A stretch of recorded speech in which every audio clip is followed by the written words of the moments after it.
اعوذ باللہ من الشیطان الرجیم بسم اللہ الرحمن الرحیم الحمد للہ رب العالمین والصلاة والسلام علی محمد وآلہ الطاہرین سیما بقیت اللہ اللہم اجل ولیک الفرج اما بعد فقال اللہ تبارک و تعالی فی کتابہ المجید بسم اللہ الرحمن الرحیم وعد اللہ الذین آمنوا منکم وعملوا الصالحات لَيَسْتَخْلِفَنَّهُمْ فِي الْأَرْضِ كَمَا اسْتَخْلَفَ الَّذِينَ مِن قَبْلِهِمْ۔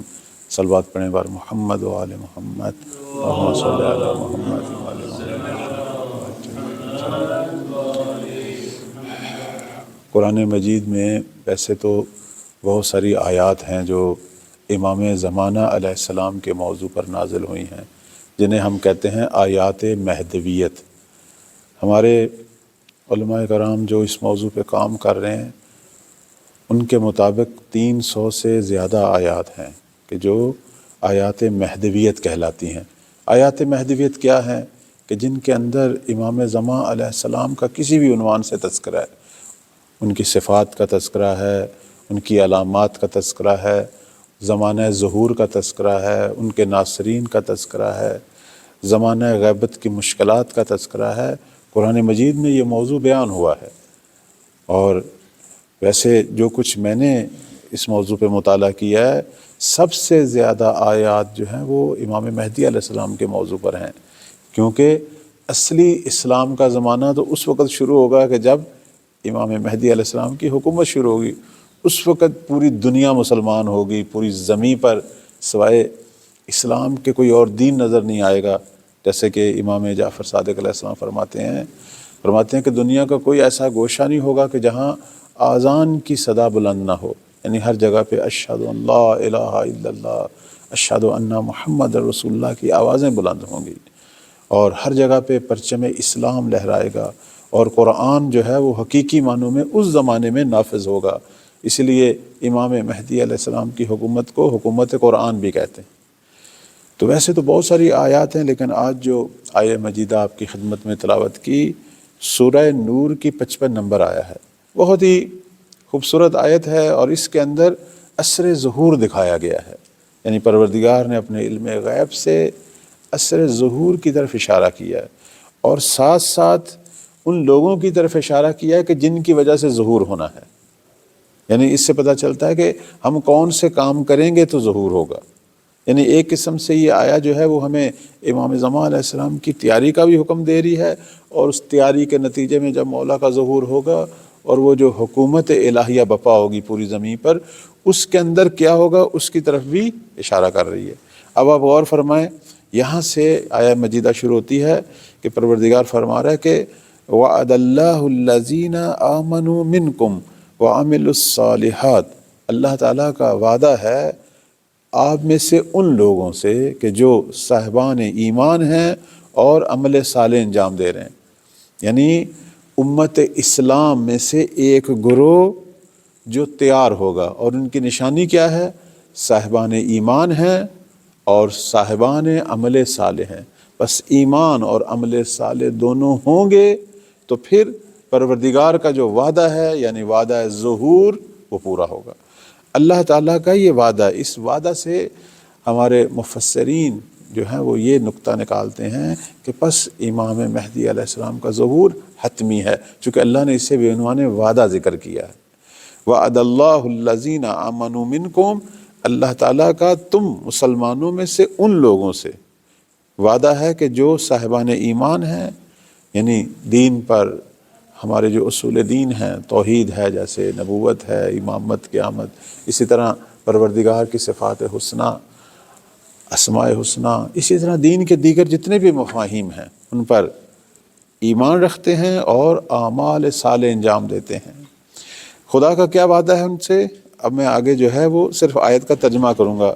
لا یستخلفنہم فی الارض، پہلا وعدہ اللہ کا یہ ہے کہ پروردگار ان کو خلافت عطا کرے گا زمین میں، کما استخلف الذین من قبلہم، جیسا کہ ان سے پہلے بھی کچھ ملتوں کو، کچھ گروہوں کو اللہ نے زمین میں حاکم بنایا۔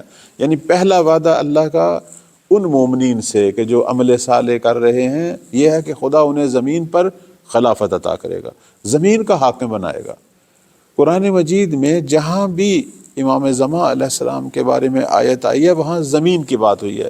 اس سے پتہ چلتا ہے کہ امام کی حکومت جو ہے وہ زمین کے کسی خاص خطے پہ نہیں ہوگی، بلکہ پوری زمین پہ ہوگی، مشرق سے مغرب تک حکومت ہوگی۔ تو پوری زمین پر اللہ جو ہے انہیں خلافت عطا کرے گا، اور اس سے پہلے بھی عطا ہوئی ہے، اس سے پہلے بھی کچھ لوگوں کو، کچھ ملتوں کو عطا ہوئی ہے جنہیں خدا نے زمین پر جو ہے وہ حاکم قرار دیا۔ اب بعض اشارہ کرتے ہیں کہ اس سے مراد شاید حضرت ذوالقرنین علیہ السلام ہے کہ اللہ نے انہیں پوری زمین پر خلافت عطا کی۔ بعض کہتے ہیں کہ اس سے مراد جو ہے وہ حضرت موسیٰ علیہ السلام کی قوم ہے جو بعد میں حضرت یوشع بن نون کی سربراہی میں زمین کے ایک وسیع خطے پر جو ہے وہ حاکم ہوئے، یا حضرت نوح کی ملت جو ہے وہ کچھ عرصہ تک حاکم رہی ہے۔ اس سے مراد مختلف ادوار میں الہی لوگ، چاہے وہ انبیاء کی شکل میں تھے یا اولیاء خدا کی شکل میں تھے، ان کی حکومتیں زمین میں مختلف جگہ پر، ان سب کو بھی ہم یہاں شامل کر سکتے ہیں۔ لیکن امام مہدی علیہ السلام کی اور ان کی حکومتوں میں ایک فرق ہے کہ وہ ہو سکتا ہے پوری زمین پر دقیقاً قائم نہ ہوئی ہوں، زمین کے کچھ خطوں پر یا مثلا زمین کے کثیر حصے پر، لیکن امام زمان علیہ السلام کی حکومت مشرق سے مغرب تک پوری زمین پر جو ہے وہ قائم ہوگی۔ دوسرا، ان کی حکومتیں ختم ہو گئیں لیکن یہ حکومت جو ہے وہ قیامت تک باقی رہے گی، یہ خصوصیت ہے۔ اس کے بعد دوسری جو صفت ہے اس آیہ مجیدہ میں، پروردگار فرما رہا ہے کہ وَلَا يُمَكِّنَنَّهُمْ لَهُمْ دِينَهُمْ الَّذِي ارْتَضَىٰ لَهُمْ، خدا اس دین کو استحکام دے گا، یعنی پوری زمین پہ نافذ کرے گا جو اللہ نے ان کے لیے پسند کیا، اور وہ کون سا دین ہے؟ دین اسلام۔ قرآن مجید میں تنہا دین جسے اللہ نے پسند کیا وہ دین اسلام ہے۔ کون سی آیت ہے اس کے بارے میں؟ ان دین عند اللہ الاسلام۔ اور وہ آیا جو آپ کی خدمت میں عرض کریں کہ جب مولا علی علیہ السلام کی ولایت کا اعلان ہوا خم غدیر کے موقع پر، اس وقت بھی ایک آیت نازل ہوئی، وہ کون سی تھی؟ اکملت لکم، یعنی میں نے تمہارے لیے جو ہے وہ دین خدا کو جو ہے وہ کامل کر دیا۔ اب آپ دیکھیں نا، یہاں سے ان آیات سے جو پتہ چل رہا ہے تنہا دین جو مورد پسند ہے پروردگار کے، اور جو اللہ نے ہمارے لیے انتخاب کیا ہے اور جس نے پوری دنیا پہ نافذ ہونا ہے، وہ دین اسلام ہے۔ اس کے بعد اگلا جو جملہ ہے اس آیہ مجیدہ کا کہ وَلَا يُبَدِّلَنَّهُم مِّن بَعْدِ خَوْفِهِمْ امنا، عصر ظہور کی تیسری خصوصیت۔ پہلی خصوصیت پوری زمین پر صالحین کی حکومت، دوسری خصوصیت کیا ہے؟ دین اسلام کا زمین پر نافذ ہونا۔ تیسری خصوصیت پروردگار فرما رہا ہے کہ میں جب یہ حکومت قائم ہوگی تمہارے ہر خوف کو امن میں بدل دوں گا، یعنی ہر صورت میں لوگوں کا تمام طرح کا خوف امن میں بدل جائے گا، ہر قسم کا خوف۔ اس وقت انسان جو ہے جو زمین پر ہے وہ طرح طرح کے خوف رکھتے ہیں، جیسے ایک دفعہ ہمیں خوف ہوتا ہے باہر جانے کا، راستوں کے ناامن ہونے کا۔ بعض ممالک میں بلکہ اکثر جگہ پہ یہ سب سے بڑا خوف ہے کہ انسان باہر نکلتا ہے اسے پتہ نہیں ہوتا کہ اب کیا میرے ساتھ ہونے والا ہے۔ ایک دفعہ جو ہے وہ خوف فقر کا ہے، غربت کا ہے، معاشی خوف ہے۔ ایک دفعہ جو ہے وہ دشمن کا خوف ہے، ایک دفعہ ظلم کا، ناانصافی کا خوف ہے۔ پتہ نہیں کتنے ہی خوف ہیں جو ہمارے ارد گرد ہیں اور ہمارے وجود میں ہیں، اور اس وقت دنیا کی یہی حالت ہے کہ ہر انسان کوئی نہ کوئی خوف رکھتا ہے۔ لیکن امام زمان علیہ السلام کی جب حکومت قائم ہوگی، پروردگار کیا فرما رہا ہے؟ ہر خوف امن میں بدل جائے گا، یعنی پھر دنیا میں کوئی خوف ہی نہیں رہے گا، صرف ایک ہی خوف رہے گا، وہ پروردگار کا۔ یعنی اس وقت صرف تقویٰ کی شکل میں جو ایک خشیت اور خوف الہی ہے وہ رہے گا، دنیا کے سارے خوف جو ہیں وہ ختم ہو جائیں گے۔ کہتے ہیں ایک دفعہ امیر المومنین صلوات اللہ علیہ اپنے اصحاب کے ساتھ تشریف فرما تھے تو اشارہ کیا عراق سے شام تک کے سفر کا۔ اس زمانے میں یہ جو راستہ ہے یہ بڑا خطرناک تھا، چونکہ شام میں ایک اور حکومت قائم تھی اور حملے ہو رہے تھے اور راستے ناامن تھے۔ تو امیر المومنین صلوات اللہ علیہ فرماتے ہیں کہ جب ہمارے قائم کی حکومت قائم ہوگی تو یہی راستہ عراق سے شام کا اتنا پرامن ہو جائے گا، اتنا پرامن ہو جائے گا کہ اگر ایک خاتون تنہا سفر کرے پورے جسم پر زیورات پہن کر، اس کے دل میں کوئی خوف نہیں ہوگا۔ یہ بہت بڑی بات ہے۔ دیکھیں اس وقت بھی بعض ایسے ممالک ہیں دنیا میں جہاں یعنی بہت زیادہ امن پر، راستوں کے پرامن ہونے پر کام ہوا ہے، لوگ آدھی رات کو بھی سفر کرتے ہیں، خواتین بھی سفر کرتی ہیں، کوئی مشکل پیش نہیں آتی، یعنی امن و امان بہترین ہے۔ بعض ایسے دنیا کے ممالک ہیں، لیکن خاتون جو ہے بالآخر اس کی ایک صفت ہے کہ وہ جب بھی تنہا سفر کرے کوئی نہ کوئی خوف دل میں رکھتی ہے، چاہے راستہ جتنا بھی پرامن ہو، چاہے کچھ بھی نہ ہو، لیکن دل کا خوف جو ہے وہ نہیں نکل سکتا۔ اب امام مہدی علیہ السلام کے دور میں کتنا عظیم الشان کام ہوگا کہ خاتون جیسی ہستی جو ہے اس کے دل میں بھی خوف نہیں ہوگا، اگرچہ وہ تنہا بھی سفر کرے۔ اسی طرح کہتے ہیں اس زمانے میں جو ہے وہ غربت کا خوف نہیں ہوگا، فقر کا خوف نہیں ہوگا، یعنی انسان جو ہے وہ معاشی اعتبار سے بہترین زندگی گزارے گا۔ کیوں؟ کیونکہ مولا کی طرف سے لوگوں کی جو ہے وہ خدمت ہوگی، لوگوں کو ان کے حق کے مطابق جتنا ملنا چاہیے وہ ملے گا۔ حتیٰ ہم روایات میں، شیعہ سنی روایات میں پڑھتے ہیں کہ امام مہدی علیہ السلام کی جو ایک اہم ترین نشانی ہے وہ یہ ہے کہ بے پناہ سخاوت کریں گے۔ اس لیے ان کی ایک صفت جو احادیث میں آئی ہے جوادن بالمال، یعنی لوگوں میں مال کی بخشش، مال کی بے پناہ سخاوت۔ دیکھنا اس دور کے اندر جو لوگ بھی کام کریں گے، بالآخر لوگوں کو امام نے ایسے گھر میں بیٹھے مفت تو نہیں دینا، کام لینا ہے۔ لوگ جو کام کریں گے ان کو پورا پورا حق جو ہے وہ، اب بھی لوگ کام کرتے ہیں لیکن لوگوں کی ایک شکایت ہے کہ ہم جیسے کام کرتے ہیں ہمیں اس طرح پورا حق نہیں ملتا، ہماری زندگی کے اخراجات پورے نہیں ہوتے۔ لیکن اس دور کے اندر چونکہ حکومت عدل ہے، انسانوں کو بالآخر مولا کی طرف سے اتنا کچھ ملے گا کہ ان کی زندگی کے اخراجات پورے ہوں، لوگوں کا معاشی خوف ختم ہو جائے گا، ٹھیک ہے؟ اور معاشی خوف کے ختم ہونے کی وجہ سے وہ جرائم جو اس خوف کی وجہ سے پیدا ہوتے ہیں یا لوگ کرتے ہیں، مثلا کسی کا حق کھا جانا، چوری کرنا جو ہے، یا حرص یا لالچ یا نقصان دینا کسی کو مالی طور پر، پھر اس قسم کے جرائم بھی نہیں رہیں گے۔ بلکہ اس سے بڑھ کر جو ہم چیز دیکھ رہے ہیں وہ یہ کہ امام کی سخاوت، بے پناہ سخاوت۔ اب ہم بعض روایت میں دیکھتے ہیں کہ مولا جو ہے وہ سال میں 2 دفعہ بہت بڑی سخاوت کریں گے، اور اسی طرح ہر مہینے بھی 2 دفعہ سخاوت ہوگی۔ یعنی ایک تو ویسے لوگوں کو مالی طور پر جو انسانوں کی تنخواہیں وغیرہ یا جو بھی بیت المال سے وظیفہ ہوگا، اس کے علاوہ بھی مولا دیں گے۔ اس کا نتیجہ کیا نکلے گا؟ ایک تو لوگوں کے اندر غربت اور فقر ختم ہو جائے گا۔ ہماری احادیث کہتی ہیں کہ عصر ظہور وہ دور ہے کہ جس دور میں لوگ زکوٰۃ اور صدقہ لے کر پھریں گے گلی کوچوں میں، اور انہیں کوئی فقیر نظر نہیں آئے گا، کوئی پوری دنیا میں زکوٰۃ لینے والا نظر نہیں آئے گا۔ کیوں؟ چونکہ پہلے اتنا کچھ ملا ہوا لوگوں کو۔ اور دوسری جو چیز ہے وہ یہ ہے کہ خود لوگوں کے اندر سے بھی حرص اور طمع ختم ہو جائے گا، یعنی امام کی تربیت کا نتیجہ ہے۔ اور احادیث میں آتا ہے کہ حتیٰ یہ صورتحال ہوگی کہ حکومت کی طرف سے اعلان ہوگا ہر روز کہ اگر کسی کو پیسوں کی ضرورت ہے، اگر کسی کو مال کی ضرورت ہے، خزانے کے دروازے کھلے ہوئے ہیں، آئیں اور اپنی ضرورت کے مطابق جو ہے وہ اٹھائیں اور لے جائیں۔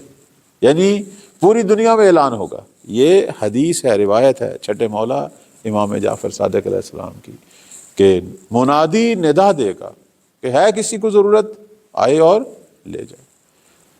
روایت میں آتا ہے کہ ایک شخص اٹھے گا، یعنی پوری دنیا سے آئے گا، کہے گا مجھے ضرورت ہے، حالانکہ اسے ضرورت نہیں ہوگی، لیکن بس اوقات انسان میں حرص پیدا ہو جاتا ہے نا، آئے گا کہے گا مجھے ضرورت ہے، امام اسے لکھ کر دیں گے، خزانہ دار کے پاس جائے گا، وہ کہے گا اٹھا لو جتنی ضرورت ہے، اٹھائے گا، مال اٹھائے گا، لیکن جب چلے گا تو سوچے گا امت محمدیہ میں صرف تو ہی حریص ہے، چونکہ کوئی نہیں آیا۔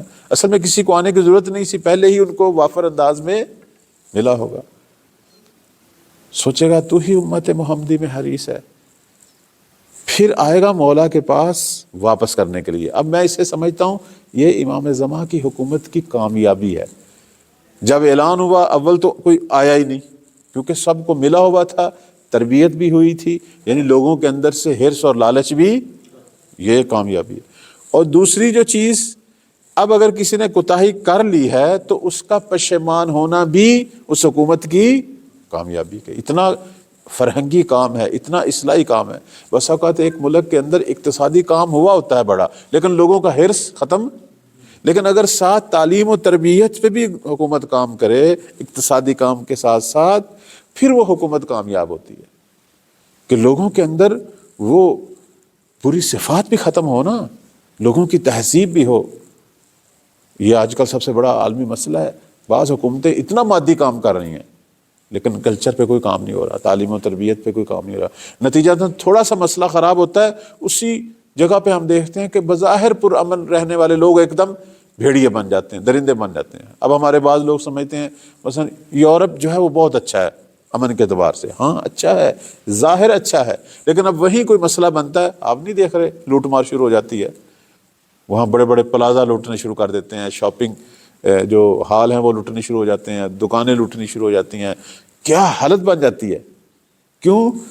درست ہے انہوں نے مادی طور پر ماحول اچھا رکھا ہوا ہے، لیکن تعلیم و تربیت، تزکیہ نفس، تہذیب نفس، کلچر کے اعتبار سے جیسے انسان ہونے چاہیے ویسے ابھی وہ یہ حکومت ویسے کام نہیں کر رہی۔ دونوں چیزیں، امام مہدی علیہ السلام کی حکومت کی کامیابی جو ہے وہ اسی میں ہے کہ وہ مادی طور پر بھی بہت کام کرے گی، روحانی طور پر، معنوی طور پر بھی بہت کام کرے گی۔ مجھے یاد ایک دفعہ کچھ لوگ جو باہر کے ممالک کے تھے، ان کے ساتھ اس طرح ایک درس ہوا مہدیت کا، تو انہوں نے کہا کہ آپ جو عصر ظہور ہمیں بیان کر رہے ہیں مادی اعتبار سے، تو ہم ابھی بھی بعض ممالک میں اسی طرح امن ہے، اسی طرح جو ہے ہم خوشحال ہیں، اور بظاہر اخلاقی طور پر بھی کوئی پرابلم نہیں ہے۔ تو میں نے انہیں کہا کہ آپ کے لیے جو ہے وہ روحانیت بھی ایک اہم مسئلہ ہے جو آپ کے ہاں نہیں ہے۔ کیوں اتنی خودکشیاں ہیں آپ کے ممالک میں؟ حتیٰ آپ دیکھیں دنیا کے وہ ملک جو ظاہری طور پر سب سے بہترین ملک ہیں، کہ جہاں کوئی جرم جو ہے وہ رپورٹ نہیں ہو رہا، یعنی بظاہر پرامن، پولیس جو ہے ان کے پاس کافی عرصے سے کوئی ایف آئی آر جو ہے نہیں کاٹی جا رہی، وہیں خودکشی ہو رہی ہے، یعنی روحانیت کا خلا ہے۔ وہیں کئی قسم کے نفسیاتی امراض، کئی قسم کے جو ہیں وہ روحانی امراض سامنے آ رہے ہیں، عجیب قسم کی برائیاں بھی سامنے آ رہی ہیں۔ ٹھیک ہے وہ جرم و جنایت کی شکل میں نہیں ہے، لیکن لوگ اپنے آپ کو نقصان دے رہے ہیں، تو اس کا مطلب ایک خلا ہے۔ تو امام زمان کی حکومت میں مادی کام کے ساتھ ساتھ جو ہے وہ لوگوں کی تربیت اور روحانیت پہ بھی بے پناہ کام ہوگا۔ یہ جو کہا جا رہا ہے کہ مولا کے زمانے میں منادی ندا دے گا کہ آؤ خزانے کے دروازے کھلے ہیں، آج اگر اس طرح کی کوئی ندا حکومت دے تو کیا حال ہوگا آپ سمجھتے ہیں؟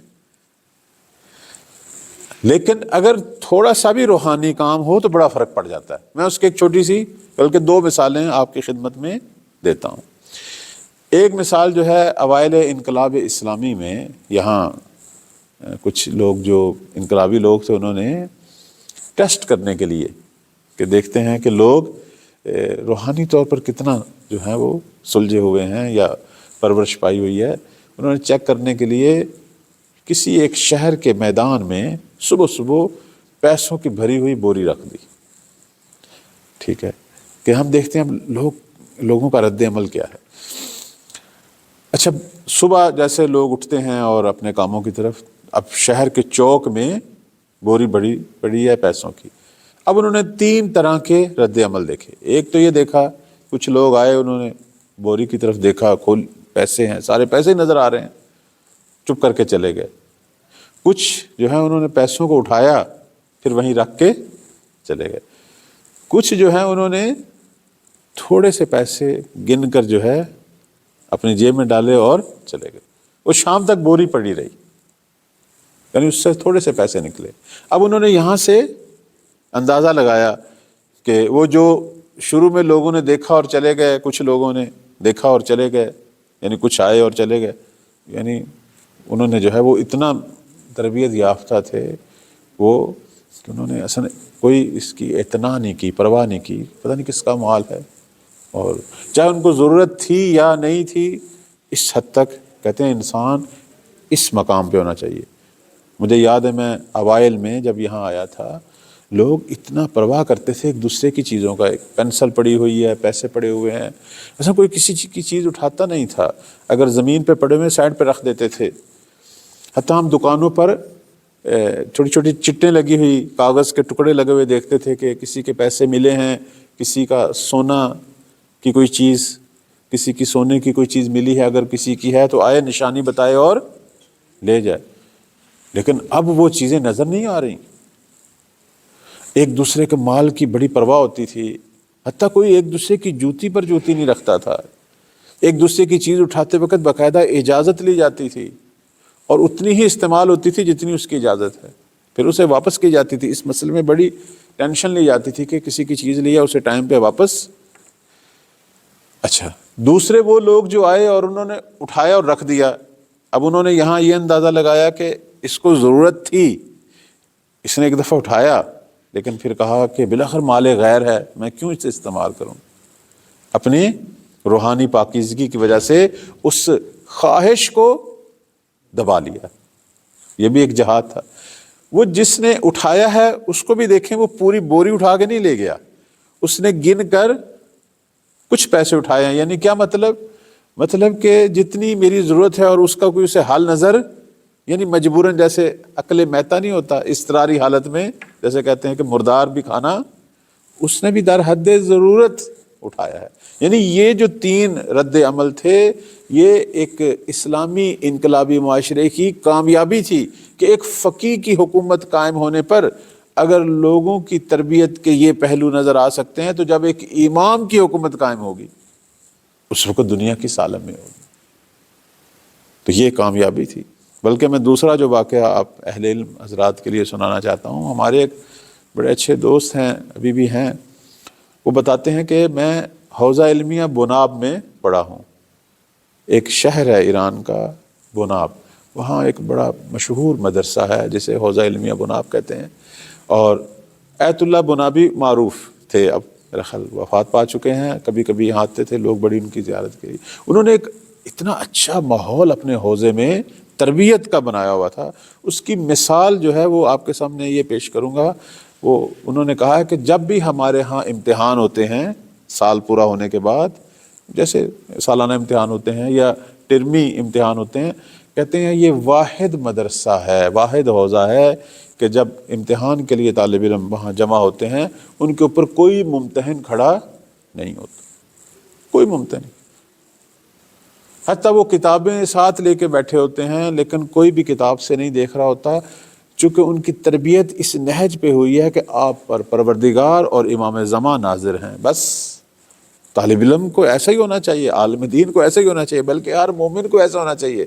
اس کے لیے کوئی شخص کھڑا کرنے کی ضرورت نہیں ہے کہ اسے کوئی نقل سے روکے۔ حتیٰ وہ کہہ رہا تھا کہ ہمارے ہاں یہ ہوتا ہے کہ اگر کوئی طالب علم بیمار ہو جاتا ہے اور وہ موقع پر آ کے امتحان نہیں دے پاتا، یا مثلاً وہ اسے کوئی مسافرت پیش آ گئی ہے، اس کا کوئی عزیز جیسے بیمار ہے یا اسے کہیں جانا پڑ گیا، اپنے گھر جانا پڑ گیا، تو اس کو پیپر پکڑا دیا جاتا ہے کہ آپ جب گھر پہنچیں یا راستے میں اسے فل کر کے دوبارہ ہماری طرف پوسٹ کر دیں، چونکہ اتنا یقین اور اطمینان ہے انہیں طلباء پر کہ یہ کبھی بھی کوئی ایسی حرکت، کیونکہ تربیت اس نہج کی ہے۔ مہدویت ایسے ہونی چاہیے، لوگوں کو اپنے زمانے کے امام پر اس طرح یقین ہونا چاہیے کہ دنیا کے کسی شخص کی نظارت کی ضرورت ہی نہ ہو، وہ سمجھے کہ میرے ہر حال پر، میرے تمام امور پر میرے امام وقت جو ہیں وہ ناظر ہیں۔ کبھی آپ نے سنا ہے دنیا کا کوئی ایسا تعلیمی سینٹر کہ جہاں کوئی ممتحن نہیں ہے، کوئی ناظر نہیں ہے، لوگ امتحان دے رہے ہیں، حتیٰ اپنے کمرے میں لے جا کر پیپر حل کر رہے ہیں، حتیٰ اپنے گھر میں لے جا کر۔ پھر اس نے مجھے ایک واقعہ سنایا، کہنے لگے ایک دفعہ مجھے پیسوں کی ضرورت پیش آئی، ذرا گھر میں کوئی مشکلات تھیں، تو میں آیا ایت اللہ کی خدمت میں اور میں نے کہا کہ آقا مجھے تھوڑا سا قرض چاہیے، کوئی پیسوں کی ضرورت ہے۔ انہوں نے کہا کتنی ضرورت ہے؟ مجھے اتنی ضرورت ہے۔ انہوں نے چابی مجھے دی، وہ دفتر میں نہیں تھے، باہر کہیں بیٹھے ہوئے تھے، چابی دی کہ دفتر میں جائیں اور الماری کھولیں اور اپنی ضرورت کے مطابق پیسے نکالیں۔ کہتا میں چابی لے کے آیا اور وہ دفتر میں اور الماری کھولی تو سامنے تو بے پناہ پیسہ پڑا ہوا تھا، مدرسے کا پیسہ تھا، حوزے کا پیسہ تھا۔ اب ظاہر ہے وہاں کوئی بھی نہیں تھا، کہنے لگا میں نے اپنی ضرورت کے مطابق پیسے نکالے، لیکن ایک دم میرے اندر خیال آیا کہ کوئی دیکھ تو، اور یہاں تو اتنا پیسہ پڑا ہے کہ نکال بھی لو تو کوئی فرق نہیں پڑے گا۔ میں نے تھوڑے سے اور پیسے بھی نکال لیے، یعنی اپنی ضرورت سے ہٹ کر بھی نکالی۔ جب نکالے تو ایک دم میرے ذہن میں آیا، درست ہے مجھے آیت اللہ بنابی نہیں دیکھ رہے، درست ہے یہاں کوئی کیمرہ نہیں لگا، لیکن امام وقت تو، بس یہی سوچ آئی، میرے جسم پہ لرزہ طاری ہوا، اور میں نے وہ اضافی پیسے دوبارہ اندر رکھے اور ضرورت کے مطابق اٹھائے، تالا لگایا اور آ کے آغا کی خدمت میں چابی دی۔ انہوں نے مجھے نہیں پوچھا کہ آپ نے کتنے اٹھائے ہیں، انہوں نے چابی اپنے پاس رکھ لی اور کبھی بھی نہیں پوچھا، بلکہ جب میں واپس کرنے گیا تو انہوں نے کہا کوئی مسئلہ نہیں، آپ رکھیں، اپنی ضرورت پوری کریں۔ یعنی کبھی بھی انہوں نے مجھ سے نہیں پوچھا کہ آپ نے اس وقت کتنے اٹھائے تھے۔ یہ ایک عالم دین، ایک فقیہ اگر اپنے تحت ایک مدرسے میں اتنا عظیم الشان ماحول قائم کر سکتا ہے، اب آپ خود تصور کریں کہ جب مہدی زہرا کی حکومت قائم ہوگی، پوری دنیا کا یہ عالم ہوگا۔ اس لیے کہتا ہوں زمانے میں کوئی خوف نہیں رہے گا۔ اور چوتھی صفت کہ آیہ مجیدہ انشاءاللہ اپنے مطلب میں ختم ہو، چوتھی صفت جو اس آیت میں بیان ہوئی، یا عبدوننی لا یشرکون بی شیئا، اس وقت پوری زمین پر پروردگار فرما رہا ہے کہ میری عبادت ہوگی، پھر کوئی بھی جو ہے وہ شرک نہیں کرے گا۔ اتنا عظیم الشان جب زمین پہ ماحول فراہم ہوگا، اس کے بعد اب لوگوں کو یہ حق نہیں ہے کہ وہ کفر کریں۔ جب کفر کا، برائی کا، غلط کاریوں کے سارے اسباب ہی ختم کر دیے، لوگوں کی ضروریات پوری ہو رہی ہیں، لوگوں کی تعلیم پہ اتنا کام ہو رہا ہے، لوگوں کو مادی اعتبار سے اتنا کچھ فراہم ہو رہا ہے، ومن کفر بعد ذلک، اس کے بعد اگر کوئی کفر کرے، اگر اس کے بعد کوئی ناشکری کرے، اس کے بعد اگر غلط راہوں پہ چلے، فاولئک هم الفاسقون، پھر وہ اہل فسق ہیں، پھر وہ گویا خود شیطان ہیں، پھر وہ گویا خود جہنم کی طرف جانا چاہتے ہیں۔ تو عصر ظہور کی یہ چار اہم خصوصیات ہیں۔ ایک، پوری زمین پہ صالحین کی حکومت ہے، دین اسلام پوری زمین پہ نافذ ہے، زمین پر ہر قسم کا خوف امن میں بدل گیا ہے، اور زمین پر، پوری زمین پر جو ہے وہ اللہ کی عبادت ہے۔ یعنی لوگوں کا عمل جو ہے سارا اتنا خالصانہ ہوگا کہ وہ خود بخود عبادت ہوگا۔ نہ کہ اس سے مراد یہ ہے کہ سارا دن لوگ نمازیں پڑھیں گے، نہیں، ان کے تمام اعمال، یہی گھر کے امور، یہی باہر کے امور قربتاً اللہ ہوں گے، ایک دوسرے کو فائدہ دینے کے لیے ہوں گے، نہ کہ ایک دوسرے کو نقصان۔ پوری زمین کو لوگ جو ہیں وہ اللہ کی واقعاً زمین سمجھیں گے، اللہ کے لوگوں کو واقعاً اپنا اللہ کے لوگ سمجھ کے ان کی خدمت کریں گے۔ یعنی زمین پر اتنا اخلاص، اتنا پیار، اتنی جو ہے ایک دوسرے سے محبت، ایک دوسرے پر فداکاری، ایسے جذبات ہوں گے جو الہی لوگوں کے جذبات اور احساسات ہوں گے۔ اسی وجہ سے عصر ظہور کہتے ہیں زمین کا سب سے بہترین دور ہوگا، اور اصل میں انسانوں کی اور الہی بندوں کی حکومت اور ان کی زندگی کا دور امام مہدی علیہ السلام کے دور سے شروع ہوگا۔ اللہ تعالی ہم سب کو ایسی عظیم الشان حکومت اور اس طرح کا عظیم دور دیکھنے کی توفیق عطا فرمائے۔ پروردگار ہم سب کے گناہوں کو معاف فرما، ہمیں عالم با عمل بننے کی توفیق عطا فرما، امام زمان کے خدمت گزار بننے کی توفیق عطا فرما۔ اس پروگرام کے اندر جن جن لوگوں نے خدمت کی ہے، خدایا سب کی توفیقات خیر میں اضافہ فرما، ہمارے مرحومین کے درجات بلند فرما، اس مدرسے کے بانی، اس مدرسے کے اندر جو طالب علم، اساتید، کارمند جو وفات پا چکے ہیں اور حاضرین کے مرحومین، ان سب کے لیے ایک سورہ فاتحہ کی التماس ہے۔ بسم اللہ الرحمن الرحیم۔